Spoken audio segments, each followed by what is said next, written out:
Hello out there and welcome to the Shirley Douglas Show.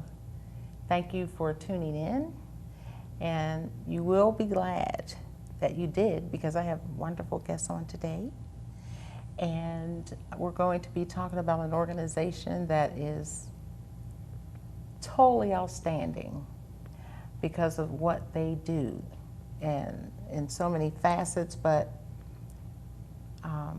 in some ways that under one roof will you get so many wonderful programs to help you and someone you may know. So I would encourage you to tell someone to tune in on the Shirley Douglas Show, because I would like to now introduce Miss Connie Baker Brooks. I knew I was going to get it wrong, so forgive me. But Connie is the CEO of Crave. And I'm going to start out letting you tell us about Crave. Well, Crave started about 2 years ago in my heart and in my mind. And about a year ago, I started putting it on paper. And it's an organization the Lord laid on my heart that would help the church become whole. And it means creating the right atmosphere for victory and excellence, taking us out of just the realm of all spirituality, but dealing with living a wholesome life, knowing how to financially live productively, how to have a healthy lifestyle, how to get priorities, starting and finishing things on a timely manner, and then brought in some other life coaches who helped us legally understand when our house is in trouble, when we hit a problem with finances and need to help with bankruptcy, or if our house is underwater, needing to know a lot of those kind of things, but not getting direct help in the church. So we began to bring these clinics into the church. And this was in your head 2 years ago. You put it on paper 1 year ago, and you are now functioning and doing all these wonderful things. Yes, we do clinics every third Saturday in different churches, and we have all of our life coaches come. We have different teachings, different workshops. Dr. Galloway will do a teaching on priority. Ingrid will do something regarding the children and helping children understand what predators are like. A lot of times children get in trouble and we tell them don't talk to strangers. Most children are hurt by somebody they know. So we're trying to make them aware of that. And then we have Rob, who works with us legally to help people understand when their home is underwater, not to just sit there and lose it, but there's legal help and advice that can help them. And then we have Sister Jenkins, who is a nurse, and she helps us understand diabetes, high blood pressure, eating habits, and it's been a major breakthrough for many people because we have people sitting in church, high blood pressure, diabetes, not being aware of it, and having heart attacks, right, coming from church. So we're trying to make people more aware of what's there, and we also help financially structure budgets and help them to understand about financial income and streams of income. It's just unbelievable that you conceive that and you have all these functions changing people's lives so quickly. Yeah. I've never heard of anyone doing any such thing. Well, we saw the period of need. time. We really saw the need for it because we just always dealing with the wonderful. spiritual part. But then you see people in church still struggling financially, still struggling with so many areas, but there was no clinics that would help with that part. And it's all in the Bible. Everything we do is in the Bible. It's Yes. not outside, but we just don't go that far. We always seem to just stop on Sunday, and then the building is closed till the next Sunday when these clinics can be there to help the families that are struggling. And so that's how Rob and many of the people that are here tonight became a part of Crave. It's so wonderful. Well, why don't we start with Rob, since he has a time restraint, and tell us when you have a group of people, what do you do? Well, one of the things that we try to do is to get people to realize their own situation first. You really have to be honest with yourself and determine whether or not if your house is someplace that you can afford to keep. I think that's the first question. The next question is, if you can afford to keep it, should you afford to keep it?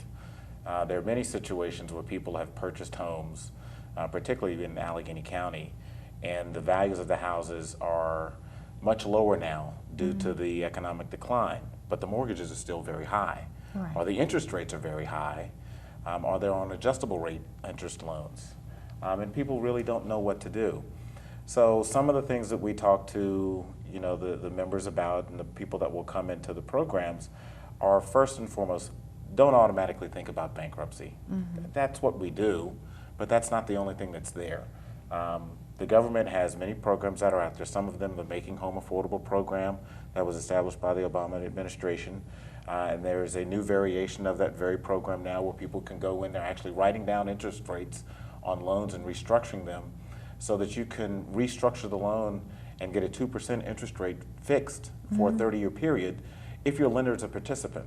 So we help guide people to the proper websites so that they know if their lender is a participant in the program or not. Other part of it is you may get to the conclusion that I can't afford to keep my home. I need to do something about it. What can I do? And there are a number of options that people can do. First thing that they can do is walk away from it. Turn the keys back over to the lender, tell them it's your problem now. That does have an upside and has a downside. The upside is it's immediate. The downside is it can leave a lot of residue in the wake coming to find you. The next thing that people can do is they can discuss the possibility of what's called a cash for keys program, where you go to your lender. You don't want to file for bankruptcy, but you don't want to keep the house because you can't afford it. You tell the lender, if you will give me $1,000, $1,500, we'll move and we'll clean the place out so it's room clean when you come in, and we'll give you back what's known as a deed in lieu of foreclosure. Okay, now that's something I've never heard of, but that's why you do what you do, because there are so many of us like me who have never heard of the cash for keys. Yeah, the Cash for Keys program is really a great one, even if somebody's in bankruptcy, because we will tell people if you're in bankruptcy a couple of months ahead of time, stop making the mortgage payment. If you're going to do a Chapter 7, don't make the mortgage payment because you are going to walk away from the house. It doesn't make any sense. And then you need to conserve, or not conserve, but to save up money so that when you do move, you have a pot of money to be able to turn to. Yes. Because going into either a new rental home or a rental apartment, the new landlord is obviously going to want a little bit more assurance as to who they're dealing with. Right. And you need to go in and tell them, you're going to pull my credit, I'm filing for bankruptcy, I lost my job, or we had an illness, or whatever the reason, but I have this money to put down for a security deposit, and I have my first and last. And usually people are able to get alternative housing and continue on with their lives. That is wonderful information. So, you know, bankruptcy is not for everybody, but it is something that we think can be very effective. Many people went through the housing boom and they took out second and third mortgages on their property. Well, with the decline in the housing market, many times if we put a person into a Chapter 13, there are a number of situations where we can do what's called a strip off of that second and third mortgage loan and have those mortgages declared as completely unsecured. And that will allow the person to get the property back and have it fixed in such a way financially so that you really only have the primary mortgage on the property now. And if you're paying a portion back to your unsecured creditors in a Chapter 13 plan, you're paying them back at the same rate you would be paying off of a credit card. Okay. Not interest rate, but the amount of money that you would be paying over the period of years. Yes. And it really helps people get back on their feet. Some people simply say that they don't want to keep the house. They want to walk away from it all, and I want to get a just fresh start and start over. And in that situation, we would talk to them about doing a Chapter 7. So there are a number of options for people that are available. The biggest thing that I think people have to really get a hold of is you want to walk out of this process with a fresh start and be able to move forward. So you can't fall back into the old habits of, you know, don't go out and buy a car where the car payment is $800 a month if you know you can't afford it. You know, if you don't have to buy a Cadillac Escalade, then don't buy the Escalade. That's right. You know, get something that you need to be able to provide basic transportation for you and your family until you get yourself situated and back on your feet. And so you have to help people to change their ways, change bad habits, because We do. they're just so used to being spontaneous buying, some of them. But some of them just, you know, may have been very responsible, you know, but something tragic could have happened, and they find themselves in that position? The large majority of the people that we see either through Crave or through my office are responsible, hardworking folks that have had some kind of personal tragedy beset them. That's right. It's through no choosing that they have come to the conclusion that bankruptcy is something that, not that they want to do, but that they have to do. Right. And it's tough for people to accept a lot of times. We keep a box of Kleenex in the office because there are a lot of tears, because there's a sense of personal failure. Yes. And I try to remind people that it is not a personal failure. There is no way on earth that people could have predicted the dramatic turn in our economy. And it has hit everybody from every race, ethnicity, social, economic class. That's It's just gone completely across the board. I saw on the Today Show where they show beautiful, elegant homes where people just walked away. Yeah. They just had to. Yeah. Yeah. So, We have been, I think, very fortunate in Western Pennsylvania yes. to not have the extreme downturns. But if you take a market like Atlanta, Georgia, homes that had sold 3 to 4 years ago for $800,000, $900,000 are now selling in the $200,000 range. And people are walking away from homes in gated communities because they simply can't afford the mortgages that they have on the properties. Right. You get various arguments from various political groups, and I consider myself to be fairly apolitical, but there are some people that could have evaluated their situations differently from the start, and there are some people that, quite frankly, they were sold a bill of goods. Okay. And there's a collection of both, and there's always the hope, I think, in American society that says, well, it's our home. It's always going to increase in value. I mean, that's, I'm a product of the 60s, and that's what I was always taught. That's right. It's always going to increase in value. There's no better investment than real estate. That's right. Yeah. Well, unfortunately, that just hasn't held true in the last several years. Yes. And hopefully the market comes back and people will regain equity in their houses. But until then, this is a way in which an individual can really take control of their situation, as opposed to waiting for Congress to devise a plan for individual homeowners or for anything along those lines. It allows you really to manage the situation a lot better. And people have to be very careful, though, because when you receive that foreclosure complaint, your timeline starts ticking. Okay. And you don't want to wait until the last minute to make something happen. Whether it be bankruptcy, whether it be dealing with your mortgage company or lender, you want to be very proactive in the steps that you take. For anybody that's possibly considering bankruptcy, when you get that foreclosure document, you have 20 days to respond. If you don't respond, there's going to be a default judgment entered against you. And you'll get a notice of intention to take a default, and you have 10 days to respond after that. So you really have, in essence, about 30 days to respond. Failure to respond, however, means that a default will be taken and the property will be listed for sheriff's sale. But it's not too late yet, because you can still file for bankruptcy to stop that sheriff's sale. And once you file, now you have the ability to go in and take control and bring your lender to the table, where, quite frankly, the lenders never really wanted to go before. Okay. Now, those are two key points. Do you have any other points that you could just, for just as a snapshot for the viewers, some do's and don'ts as far as I think a do is to consult with a qualified professional. Don't listen to what your friends have to say when they tell you that, well, I was able to keep my house and my car and I didn't have to pay anything. Not going to happen. Okay. It's not going to happen. Okay. I think that's the biggest do. Consult somebody who's got some experience in dealing with bankruptcy, because there are a lot of nuances in the changes, since the changes in the law in 2005. I think the biggest don't is don't hide anything from your lawyer, your legal representative. Okay. You need to be honest with yourself, and you need to be very honest with your attorney, because if you're not, you put yourself at severe peril. Bankruptcy is a federal proceeding, so it has federal penalties that are involved with it that could involve involvement of the U.S. Attorney's Office and the U.S. Trustee's Office. And those are really uncomfortable situations for people. I sat as a Chapter 7 bankruptcy trustee in Allegheny County for almost 7 years, and you knew when somebody was not giving you the full story. Right.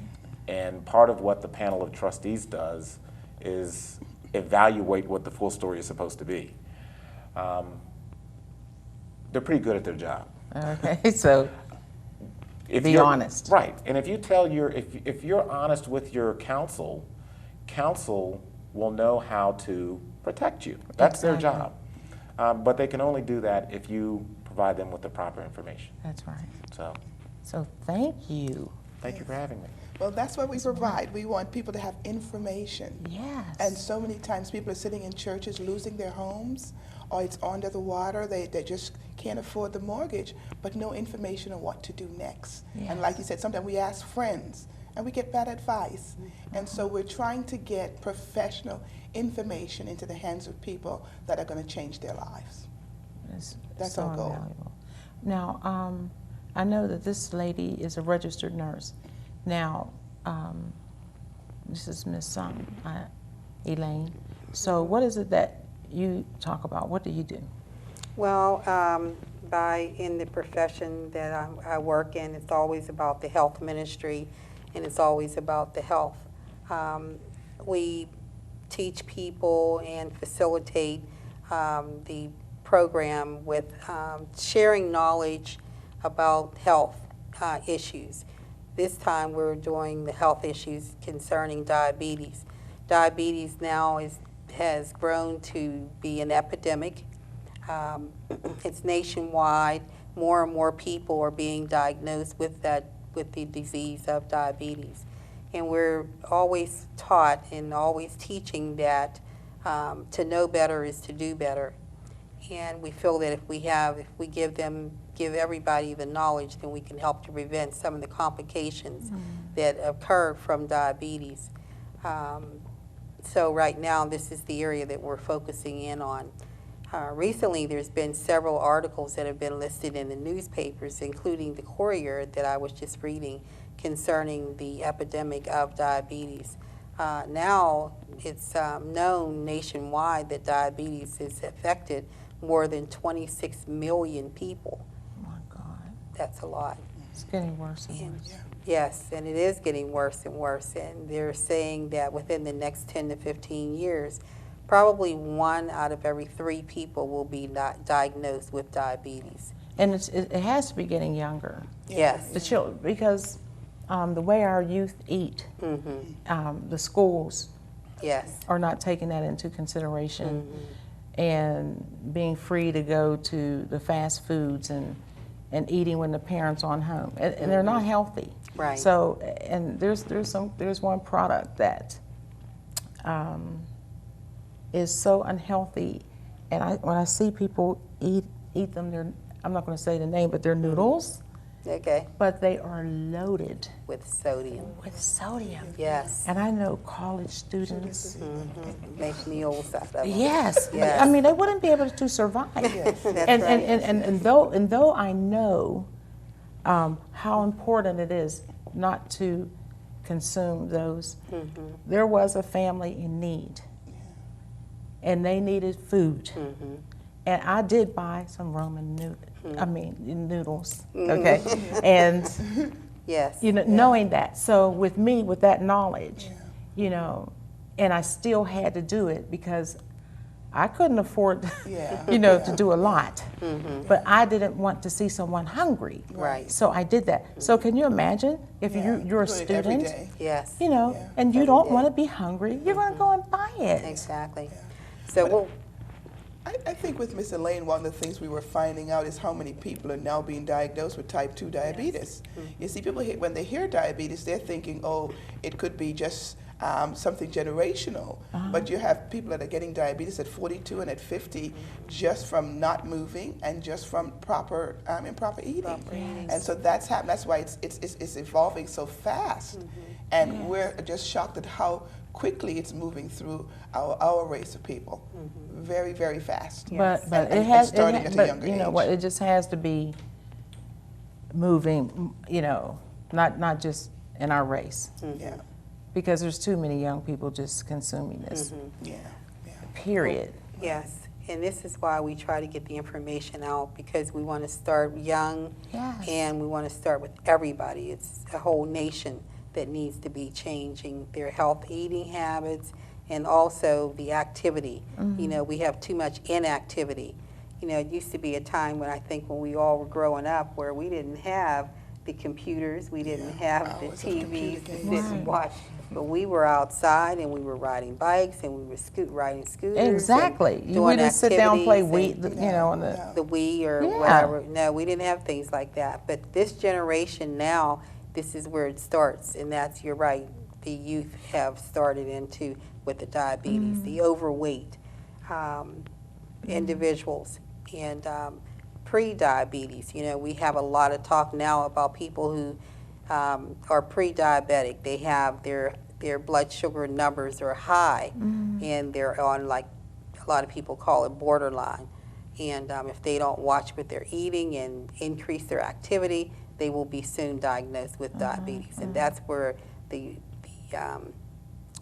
information is so critical, that we get that information out to everybody to make changes in their lifestyle.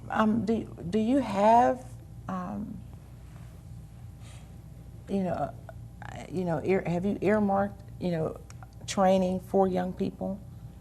Well, Because, they need to know right now the consequences yes. of continuing to do that. We can do that. Right now, we're primarily focusing on adult education, and feel that if we can get the adults to do what they need to do, and they can help their children or help children to get to where they need to be as well. But yes, that is something that we can do as well. Yeah. Focus in Because, on that. it's like the example, people are seeing all these dead bodies come down the river, and, the people are standing down there getting rid of the, just taking up the bodies from the river when they get there. And we all know that they say get them from the top so that they don't end up down there. So we need one at the end, Right. one in the middle, because you're still going to have those. That's just going to happen. You get one in the middle and one on top.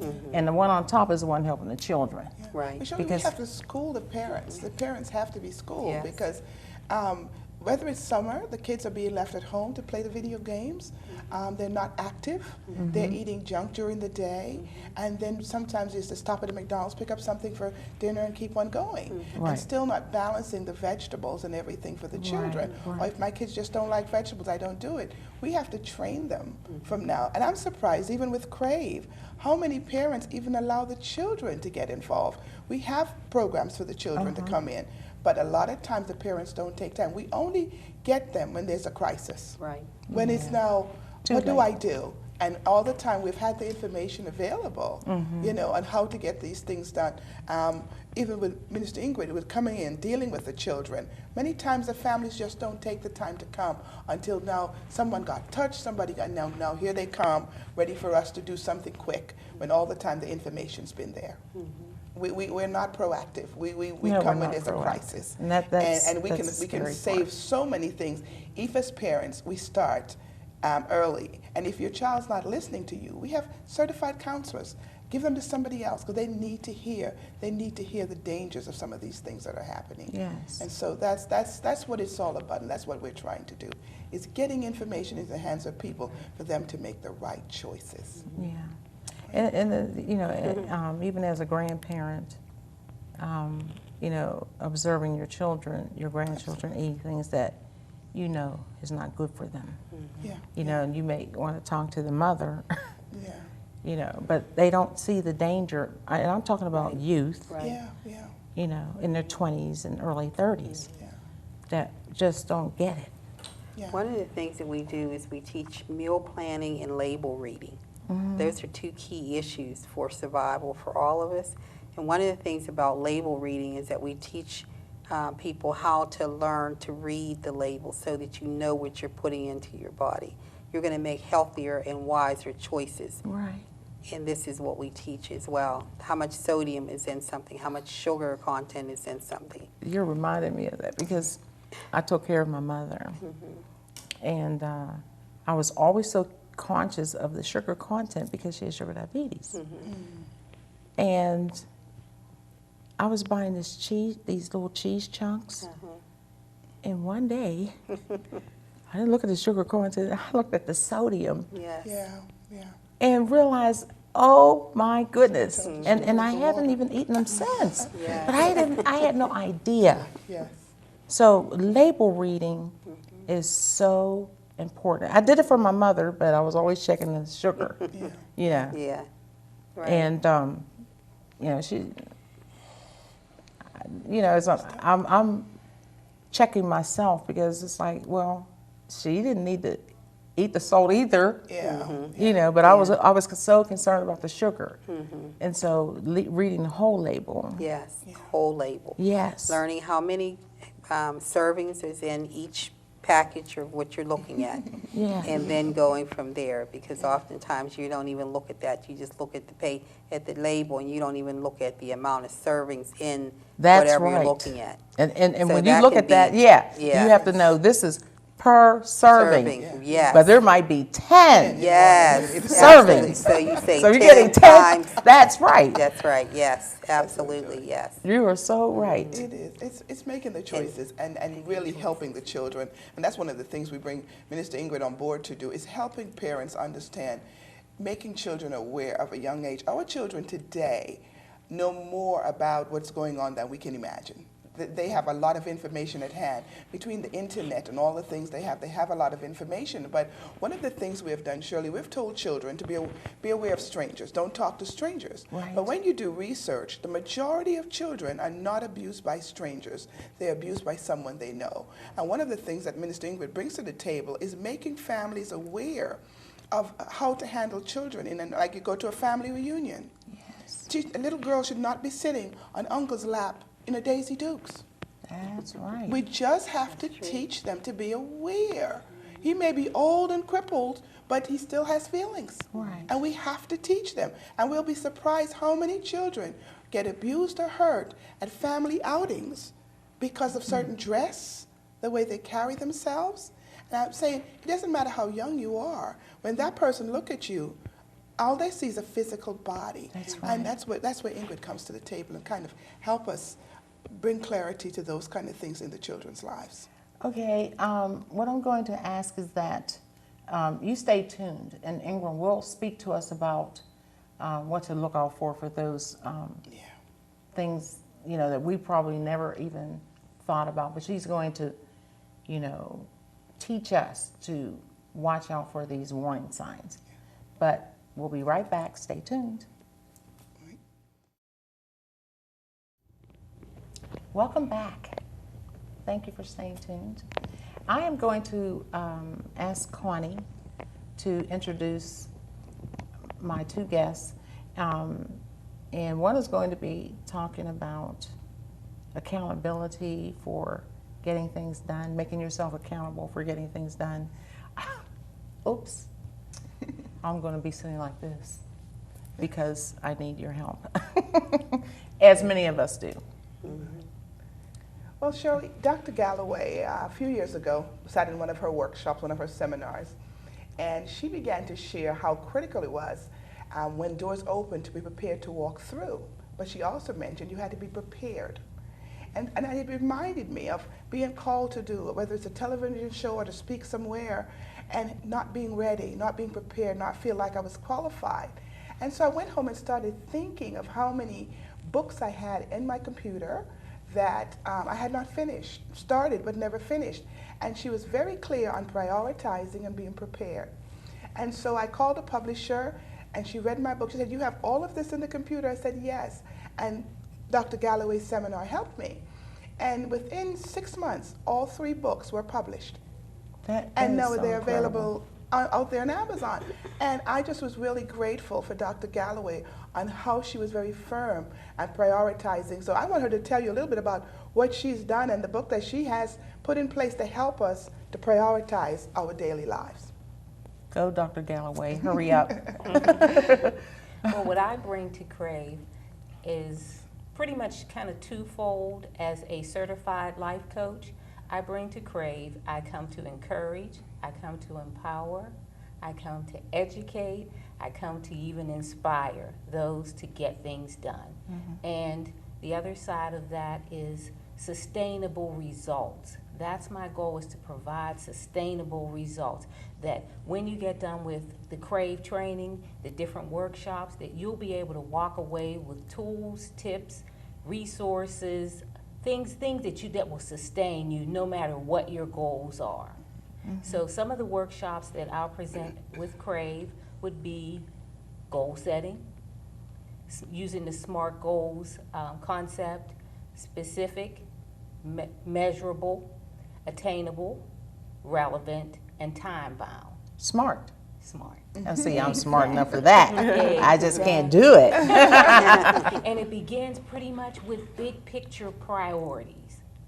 Oftentimes, we know that we want to get some things done, but we schedule things and then we begin to prioritize them rather than prioritize first and then schedule. That's how our plate gets overloaded, is we schedule all of these things only to remember there's just not enough time in the day for me to get all of these things done. But when you recognize your big picture priorities, you don't schedule all of those things, but you prioritize first, and the things that you don't have time for, you're readily able to say, you know what, I'd really like to do that, but that can't be a priority of mine right now.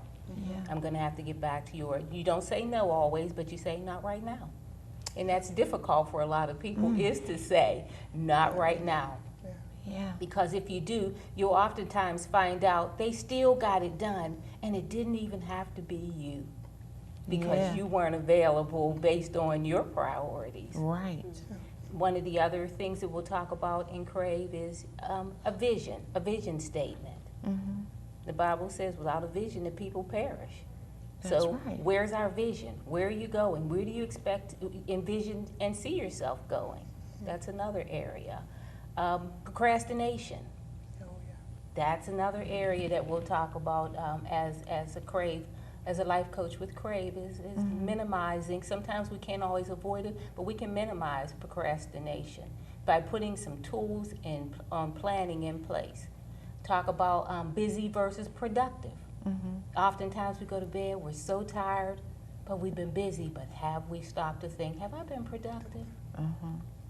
And that is my prayer in the morning. You know, that God uses me, and if He uses you, it is going to be productive, because you're going to do what He wants you to do. Exactly. Okay? But you know, when you're dealing with self, you know, outside of what God wants you to do, then how do you get to take care of things the way they're supposed to? Now, what did you say? It wasn't smart. There was something that I really wanted you to kind of delve in a little bit more, but we'll get back to it. But go ahead. What else do you have? So we're looking at time management. I really like to call it action management, because there's only 24 hours in a day. It doesn't matter who you are or what you do, there's only 24 hours. So it's the actions within that 24-hour period that we actually manage. Because we hear it all the time. Oh, my time management skills, aren't what they need to be. But it's the actions. And that goes back again to our priorities. What are we prioritizing that we do? And the tools, tips, resources, methodologies that I provide will allow someone, whether it's a professional goal, whether it's a personal goal such as finances. Rob talked about being underwater on houses, and being a life coach certainly does not mean that you can predict what's going to happen in Right. anyone's life, including your own, but we can minimize the impact that some things have on it. Pastor Connie and I were just talking a few minutes ago about a car. You buy a car, it's not going to last forever. That's right. So along with your payment, do you have maintenance included in your budget? So when those tires are bald, you don't have to continue to drive and hope that, you know, you receive a check in the mail from some unknown source. But the oil changes, those are preventative maintenance. Unless you have a luxury vehicle, those expenses have to come out of your pocket. So as you're planning your finances, do you do enough homework? And those are some of the areas that we will cover in CRAVE, is how to make us be more responsible in our lives and the decisions and the choices that we make. Yeah. And Shirley, you know what's even so amazing when we do these classes and we talk about, like you said, buying a car. You'll be surprised when somebody's tire blows out or tire goes flat. They act like it's a surprise. If you have a car, the tire is going to need to be changed. Oil's going to need to be done, but it's never budgeted in. Or you never leave an emergency fund for it. So when it happens, it's almost like, I can't believe it, the tire, well, it will. You could turn a corner, hit the side of a thing, and a tire could be a brand new tire. But we don't plan for that. We act like it's a surprise. You own a car, nothing on your car is going to be a surprise. Things are going to happen. Now, why did you all have to use that as an example? Oh boy, did we get you? Yesterday. Not only did I not, I mean, totally unprepared. I didn't even have a spare. Because the spare has to be put on another wheel. Yes. So, it, you know.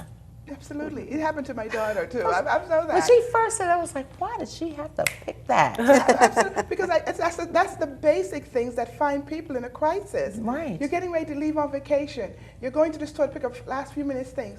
The tire hits the side of the road and you're panicking. You're like, well, why would it happen now? Well, that's why emergency funds are there. That's why you keep a credit card empty. So these things are there. And you shouldn't be going on vacation if your credit cards are maxed out. Right. You should be at home, paying it down. Because if there's an emergency on the road, you put your family in jeopardy. We're trying to give people information that are relevant to everyday living. You don't go and buy a Mercedes and you can't afford the tire. Right. It's just not wisdom. And so we're trying to let them understand. You see, we used to want to dress it up. You people are scaring me. I have a Mercedes. Yes. But I had to have it, because I was not prepared, I actually had to have it towed to a guy. And this is in the evening, so thank God there is a mechanic who stays open during the evening where he could actually take the one tire off, put it, and he had to put it on the wheel. Absolutely. Because of, you know, what I don't have in the car. Because, you know, Geico or whoever you have could have come, changed the tire, If it was there and kept on going. and I'm talking about within But an we hour, didn't I could have been gone. But But because I had to have it time towed. you lost, you know, just not Exactly. planning, not preparing, because that tire Right. could have been changed months ago. But just to show you how that happens, by having a tire prepared. And that's what we say to people. We're making little decisions that should be really minor become major because we're overlooking the little things we need to pay attention to. And the Bible says the small foxes, that's what spoils it. It's the little things that you choose to ignore that gets us into big trouble. Right. You know what I'm saying? And the summer is here. You know summer was coming a year ago, but now all of a sudden you're ready to go out, and then you look around, the credit cards are maxed out, there's no extra money, so you're pulling from Peter to Paul, but we are going to go on vacation, and not realizing if you don't stop this cycle, we're going to keep on being here. Right. And broke is not pretty at all. It's not. And what I find is that things happen when there's nothing. Isn't that the truth? When you get to nothing is when everything starts breaking because you did not plan. And it's almost like God is saying, are you going to get it yet? And if you're not careful, you'll ignore that season, but it's coming around again. Well, that's because if you don't pass the test the first time, you're That's going to repeat it. Repeat it. That's And what you know that's what? all about. There's people repeating it for 10 years. Yes. Still haven't got the lesson. There's a lesson in what you're going through. Right. And we're trying to make this next generation understand. Don't make the same mistakes as our ancestors. Let's plan, let's prepare, let's invest. Teaching our children now, stop wearing your investment. Wanting to teach them how to buy summer homes, how to buy vacation homes. Your college, when you're ready to go to college, you have a home that's going to pay for college. We're trying to teach them how to get out of the same old mindset. As I keep saying, poverty is ugly. Yeah. And so that's what we want to be mindful of. Also want to make sure Ms. Ingrid shares also a little bit about how she's helping Crave, making families aware of protecting our children. And Ingrid? And that's just it. A lot of what I bring to Crave is helping parents and kids be able to understand each other and communicate with each other. For so long, the theory is that kids are seen and not heard. And these days and times, we can't afford to not hear our children. And as a therapist, one of the things that I always focus on with kids as well as family is that all behavior means something. So a kid is not just throwing a temper tantrum just because he's throwing a temper tantrum. Or if she's always anxious about going to grandma's house or Uncle Bobby's house or Aunt Susan's house. Sometimes we need to pay attention to that. You know, as a working mom, sometimes you have to shuffle kids different places, but if they give you certain behaviors and reasons why they don't want to go with this sitter or that sitter, sometimes we have to still ourselves to hear what our children have to say, and especially Pastor Connie mentioned earlier about predators, child predators, and they're not always strangers. Sometimes it is someone right within the house. And part of what I hope to bring to children as well as families is learning how to honor a child's voice. If she says or if he says, "Mom, I'm scared," you know, don't say boys shouldn't be scared. What's going on? What's the matter? What are you afraid of?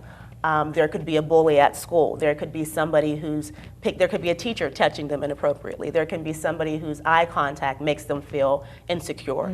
Certainly always having to sit on someone's lap or do certain things like that. And teaching our kids the importance, there's a difference between telling and tattling. You know, we can tattletale to get somebody in trouble, or, you know, your sister took a cookie that she wasn't supposed to have, versus telling when you're in danger. Nobody deserves to be touched inappropriately. Nobody deserves to be slapped. I don't care if it's mommy, daddy, I don't care who it is, but you have to teach kids to understand that your voice matters and how to use that appropriately, so that even if it's mom or dad who's touching you inappropriately, you might not feel safe, obviously, to go either to mom or dad and say the other is touching me, but is there a teacher in school? Is there somebody that you recognize as a safe adult that even if the abuse is occurring in the home, that you can reach out to? And do you know if that person doesn't believe you, tell the next person and tell the person after that. And so teaching kids the value of their voice and how to speak up for themselves, and helping parents to understand how to honor that, and that all behavior is communication. That is so vital. Yeah. I know where you are going to be, right up under the roof where I am, because every single thing that's been discussed here today, we have the people to listen. Yeah, yeah. And the thing about, you know, when someone you know, there is a predator within the family, and, you know, you would hate to think that someone that you not just love, but even someone that you just know, that would try to harm not just your child, but any child. Yeah. And then for someone to tell you, and then for a parent to listen and believe it, right. And even if you have a big question mark, you have to follow through Right, as if exactly. you believed every single word. Right. Yeah. Yeah. Or Yeah. even just observe. Right. Okay, you don't want to say anything yet, but observe, because behaviors are real. Yes. Body languages are real. Or if someone says to you, "Mom, I just don't want to go over there. Don't leave me over there." Or they get real panicky when you're ready to drop them off. Don't ignore it, because it's real. And in the times of dealing with families, we've had that. Someone takes the child in the basement all the time. Every time they come over, okay, they want to go play in the basement. Why do they want to go play in the basement? Because they want to touch, and we have to make them aware of that. Right. And so I think it's in the season that we're in, is bringing information, Shirley, to the families. So we have wholesome families. Another area that Dr. Renee covers that's really critical is your budget. Families are not sticking to their budget. Families are overspending, and one of the things that's happening today, they keep going around the same circle with their financial issues, and they want to go ahead, but they can't get ahead. And we don't get ahead until we stop certain patterns. That's right. We have to break the cycle. I don't want my children to get to a certain place in life and say, I wish I could have, I wish. No, I want to tell them now how to begin to do that. And I'm really thinking families have to begin to share that. We can help our children go to college, but we're going to wait till the year where it's time to go to college to figure out, how am I going to get some money? We know now that they want to go to college, and even if they don't, let's begin to look at it. And one of the things I found out with many people of affluent, they would buy properties close to the campus, rent it out, and pay for their kids' college, and the people that were renting from them had to pay them. They got a strategy. They put things into place, and they planned ahead. When the kids started talking about what they wanted to do, they began to prepare, and they would go into that city and buy an apartment building or a 3-bedroom house, and their kids were paid for college, and the people staying right in the house were paying for it. But they planned. They strategized. And what That's we my want, son-in-law and daughter. That's it. We want to make doing the exact same thing. same thing. We want to make it across the board. See, because God promised us abundance. He never promised all would be millionaires, but he promised us that we would live an abundant life. That's right. An abundant life, everyone, is different. We all have different needs. We're all in different places of life. Ingrid's children are just now in school, and they're going to need college. Mine are finished. You understand? Right. Dr. Renee's is finished. We're at a different level in life, and same thing with Elaine. We're at a different level. We're looking at investments. Right. We're looking at buying up certain things and doing certain things next, because when we get to a certain place in life, we just want to check in the mail. That's And right. you can live like that. You can live and invest wisely. That when you get to a certain age, you're not working hard, you're working smart. Right. And that's what Crave is trying to do. Making the church aware that our spirituality is not just praising on Sunday morning, but becoming very careful about our future. And I tell them all the time, your words form your future. What you say now determines where you're walking into. If you're always negative, when you walk into your future, that's what's going to meet you. Because the Bible says your tongue is the pen of a ready writer. And so what I do, Shirley, I write my future. Yes. So that when I get into the fall, I know what's going to meet me there. Right. Not thinking or guessing, but I have formed my future by the power of my words. Okay. And so that's what we do in Crave. We empower people to Yes. change their environment. Yeah, equipping. Amen. Equipping. Yeah, that's where we are.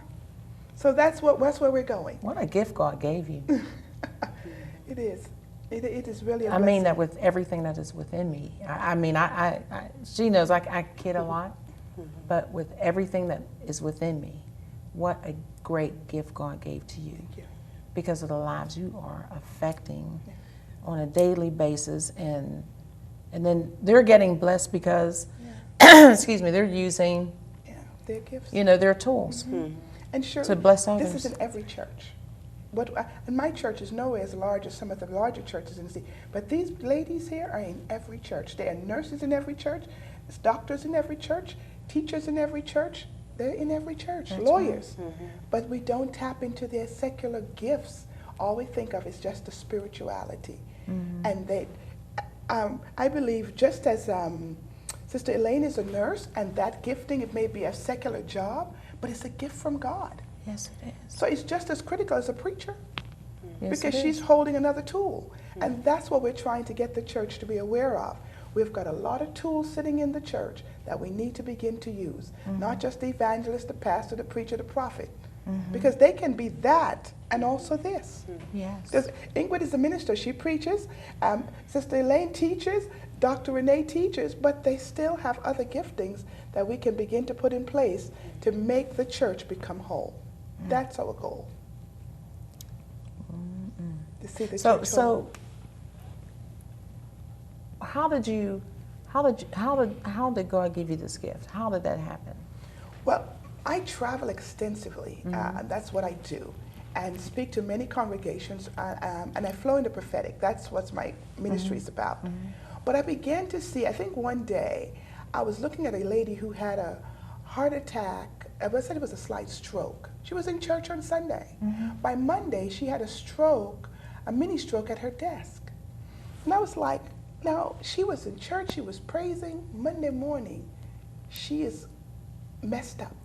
Here's what I was thinking, is that what happened? What did we miss? And that's when I started realizing you can deal with the spiritual, but if you don't deal with the natural, Yeah. we're going to be right here. That's And right. that's when God begins to open up my eyes.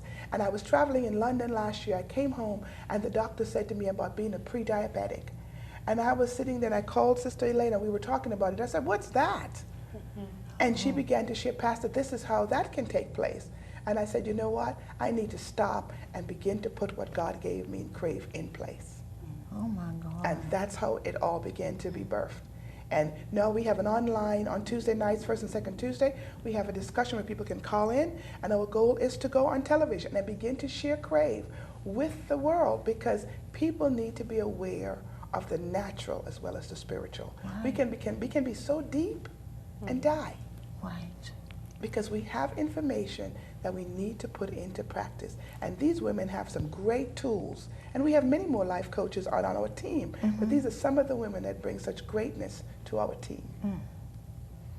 Well, I am so thankful that you came on the show to talk about this, because I didn't know you existed before this lady informed me.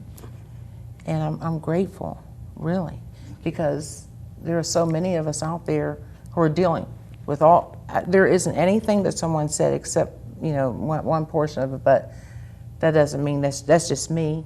But for everyone, Yeah, something here has affected their lives. yeah, absolutely. So, and you covered under Crave, and it is just unbelievable blessing from God. That's And if magnificent. it doesn't involve you in this season, it could involve you in the next season. Or you may know somebody Right. that may need that information. Because it's not always you. It might be another family. Now, if someone would like to have your services, what number should they call? 412-609-0000.